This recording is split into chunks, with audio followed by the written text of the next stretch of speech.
President Trump this week put his television critics on notice. When you have a network, then you have evening shows, and all they do is hit Trump.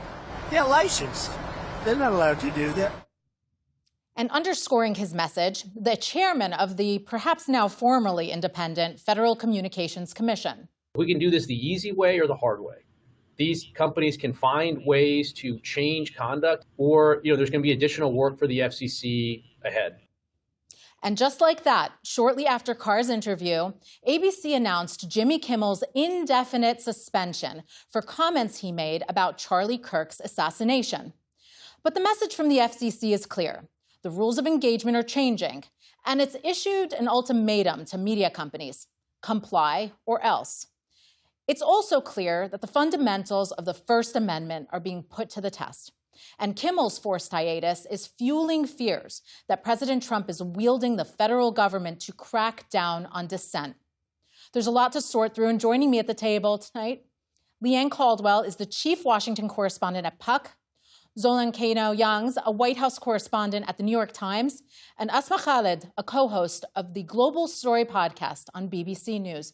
Thank you all so much for joining me. Asma, I want to start with you. Just remind our viewers what it is exactly that Jimmy Kimmel said that sparked a lot of this controversy and why it was so offensive to so many. Yes, well, I mean, controversy is the right word, and I will say I heard the controversy first, and then I went back to actually see what indeed Jimmy Kimmel had said. And essentially, he said that the MAGA gang had been desperate to accuse the suspected murderer of killing, who killed Charlie Kirk, of anything other than but one of them. And he said that the MAGA right was essentially trying to score political points from Charlie Kirk's murder.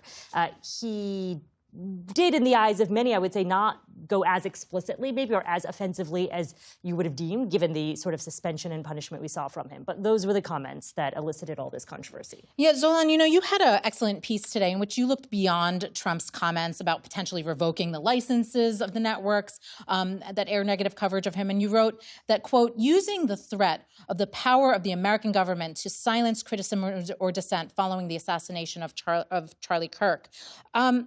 Who else is under this microscope that we're talking about? Because we know that they've gone after a number of networks, not just Jimmy Kimmel's show. That's right. Yeah, you can't see this in isolation here. What is going on with Jimmy Kimmel and the FCC? Really, since the assassination of Charlie Kirk, what we've seen is a much broader crackdown from this administration on what they have described as a far-left network of groups without providing evidence, but really what First Amendment advocates and Democrats and other critics would just say is a crackdown on views that you oppose, dissent, as you noted in your intro. And they've pulled in all levers of the federal government to do this. You've had the vice president say that, indicate that they could go after the tax-exempt status of certain Democratic NGOs. You've had Attorney General Pam Bondi say that they could investigate hate speech before walking it back after widespread backlash. The State Department has enhanced vetting of potential immigrants to see if they've criticized or expressed celebration of this assassination as well. Really, you have seen a widespread crackdown here and also impacting other media organizations as well. This example was just the latest example of that when you had the FCC chair essentially issue an ultimatum to these local television affiliates saying, you take action here or the FCC could get involved. And the FCC has a lot of influence over these local TV affiliates, especially when it has the power to revoke that broadcasting license that you heard the president talking about. And even beyond all of this, just the fact that they've cracked down on universities and law firms that have shown any sort of dissent. But going back to the media landscape of this, Leanne, I want you to listen to something that the chairman of the FCC, Chairman Brendan Carr, told CNBC earlier this week. And we're in the midst of a massive shift in dynamics in the media ecosystem for lots of reasons. Again, including the permission structure that President Trump's election has provided. And I would simply say we're not done yet with seeing the consequences of that shift. I mean, it's worth noting that Carr has already launched investigations into almost all the broadcast outlets. So who is Brendan Carr, and, what are the potential consequences that he just alluded to? Yeah, investigations into all the outlets except for Fox News. Except for Fox News. So Brendan Carr was a member of the FCC commission during Trump's first term. And he was someone who was a big defender of free speech. He said that he would always uphold the First Amendment, that was instrumental as his job as an FCC commissioner. And then in Trump's second term, during that transition period after Trump's election, he really started to really cozy up to the president by what he was saying. He made a lot of appearances on Fox News. I was told by sources that he made his way into Mar-a-Lago, and he made sure that he was very clear with Trump that he was willing to do what needed to be done if he was chairman of the FCC. And so since then, it was well known, I should say before, it was well known that to be a member of the Trump administration, whether in an official position like in a cabinet official or in an independent commission, or within the Trump administration, that loyalty and doing what the president wanted to do was what was most important. And Brendan Carr has made that absolutely clear, and he is just doing exactly what the president has said he wants. At the risk of an agency that has notoriously been independent. Yeah, well, notoriously been independent, except the Supreme Court is saying that there is breaking down that independence between some of these independent commissions and the administration. I want to look at some of, stepping back here, President Trump himself has made pretty incendiary remarks over the years, the remarks that were arguably protected by the First Amendment. And when he came to office, he said that he would want to protect free speech, although he also that was one of his first promises. Absolutely, one of his first promises. And so, here we have a situation where now he is really trying to crack down on individuals who criticize him. I mean, is that where he draws the line here, Asma? Is it about criticism or is it about free speech? I mean, there's certainly a number of Americans who would see this and the behavior from the Trump administration, Trump world allies over the last, not just, I would say, past week, but the last several months as seeming to be hypocritical, in major part because the president promised that the era of censorship was over. Right. You saw Republicans really, really critique the era of what they viewed as cancel culture. They thought that there had been limitations on free speech.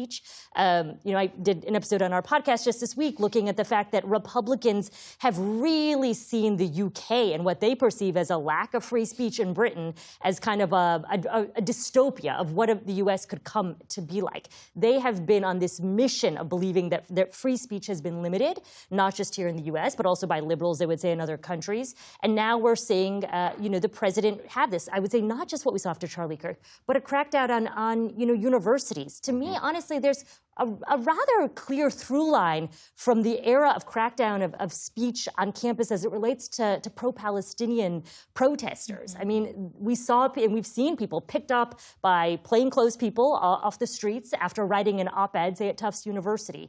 We have seen a sort of systematic crackdown for the last several months. This, I think, is just sort of the latest example of that. And it's a reversing of roles, right? I mean, the script has been flipped in a way. What you were just saying, Republicans very much built political momentum, including President Trump, off of framing Democrats as the party that was cracking down on free speech, that was policing language, that was perpetuating a certain cancel culture. What we're seeing here is completely different here. We're talking about now that party that framed itself as the defender of free speech, now using the levers of the federal government, not just to pressure you socially, not just to encourage people to call their employers on you, which they're doing, but also to potentially investigate these groups as well. I wanted to show something that former President Obama wrote on Twitter, where he said, after years of complaining about cancel culture, the current administration has taken it to a new and dangerous level by routinely threatening regulatory action against media companies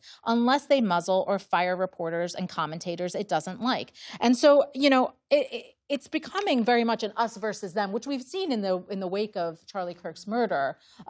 This notion of sort of flipping the Republican argument on its head. Is it seeping in? I mean, is anyone kind of listening and saying, guys, we gotta dial it down? You have seen some conservatives that have, expressed some, that have kind of urged caution here. Even conservative advocates that have we've reported on, that have met with the White House for months and have wanted the White House to pursue these kind of actions. One person that we talked to described it, a conservative activist, as a Pandora's box here. One, Democrats could come back into power, and you could see this retaliation. Also, you saw Tucker Carlson respond to the Attorney General's comments about investigating hate speech and have critical comments there. I was happy that you actually brought that up. Attorney General Pam Bondi, kind of trying to distinguish between hate speech and free speech earlier this week, got a lot of pushback. But what's interesting is that Charlie Kirk himself advocated for any kind of speech being free speech. We have something that he wrote just last year on X, where he wrote, "Hate speech does not exist legally in America. There's ugly speech, there's gross speech, there's evil speech, and all of it is protected by the First Amendment. Keep America free." I mean, he's correct, though, according to decisions that the Supreme Court has made over time, there is no legal definition of hate speech in the United States. And that's what I think made the Attorney General's comments so striking and confusing to folks across the political spectrum. And even Senator Ted Cruz from Texas, who is normally quite the advocate for this administration, really spoke out this week. We have comments. We have a clip here of something he said. I think it is unbelievably dangerous for government to put itself in the position of saying, we're going to decide what speech we like and what we don't, and we're going to threaten to take you off air if we don't like what you're saying. Yeah. We shouldn't be threatening government power to force him off air. That's a real mistake. So, Leanne, how is this? Is Ted Cruz the outlier here when he says comments like that on the Hill, or are there people echoing what he's saying? For the most part, he is an outlier right now. There are some Republicans who are concerned about this. You have Senator Rand Paul as well. There's a couple others who are saying some things that this is not the right direction, that the government should be going. But you have a lot of Republicans who are completely ignoring the real issue here, defending the firing of Jimmy Kimmel, saying that it was a business decision. Jimmy Kimmel's ratings were quite bad, that he was costing the network money, and so that is why he lost his job, ignoring the fact that the FCC, Brendan Carr, previously had threatened to revoke a license if Jimmy Kimmel was not gone. So, but I will say, I've been talking to a lot of Republican sources over the past couple of days, and everyone privately is telling me that they are watching this very closely. This is kind of a wait and see type of thing. If this proceeds to get worse, there could be a lot more outrage that's coming. I mean, we'll see. People like to say things privately when it comes to the Trump administration, and they don't actually act accordingly.